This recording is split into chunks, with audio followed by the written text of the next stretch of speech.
Okay, so this afternoon or this evening we're going to be making our fried okree that I taught you how to put away last week.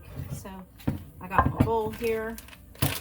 I like using a cornbread mix when I make my okree.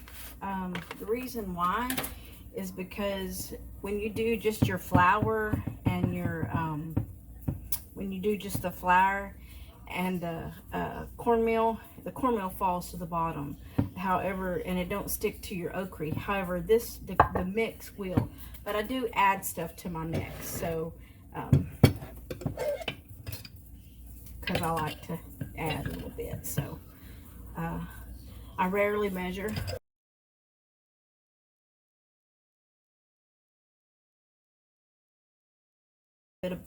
Just a tiny bit of garlic.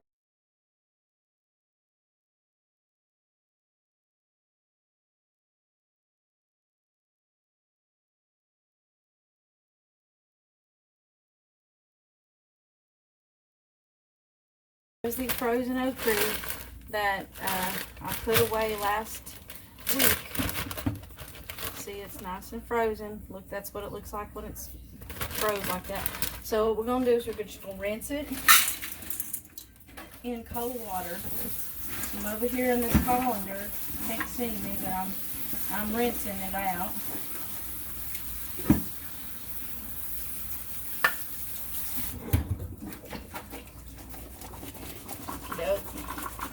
Just kind of shaking it off over here a little bit.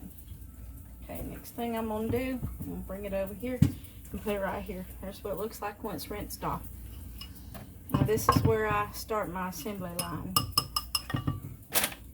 I just take assembly line.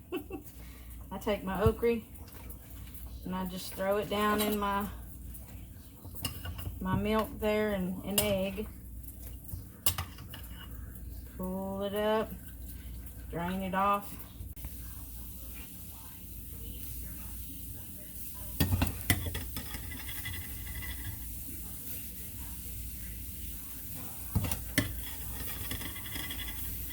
I don't know if you can see, but see how well that really sticks to it. It's a little trick that I learned from Whippoorwill Holler. I don't know if y'all watch her. I don't even know if she knows I exist.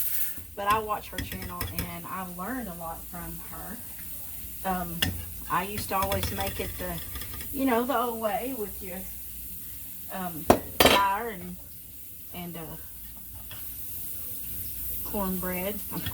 cornmeal. And she did it that way, and I was like, wow, that is amazing. So I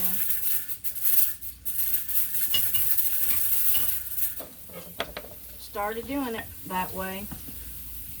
Now just coat this real good in here.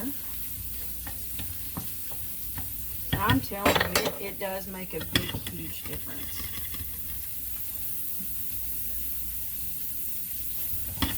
I'm having to go around my canner, of course.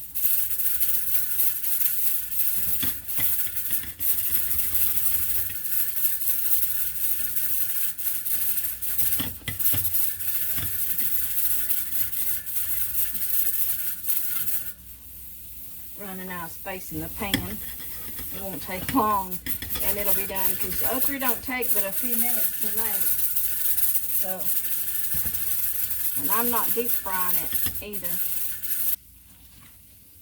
Okay, you can see I'm just putting that frozen okree right down in the egg milk / vinegar. You can use, but buttermilk is what you're supposed to use, but I didn't have no buttermilk, so that's what I used.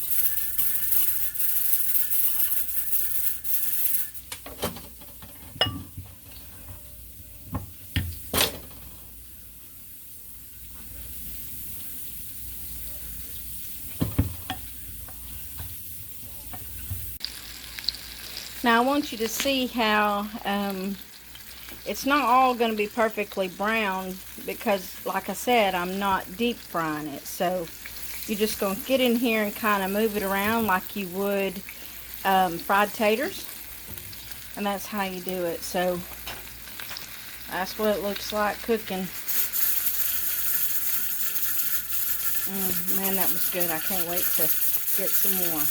Look at that. Oh, man. Taste. Oh, my goodness. I'm gonna get all of them. That's some good stuff, Mayor.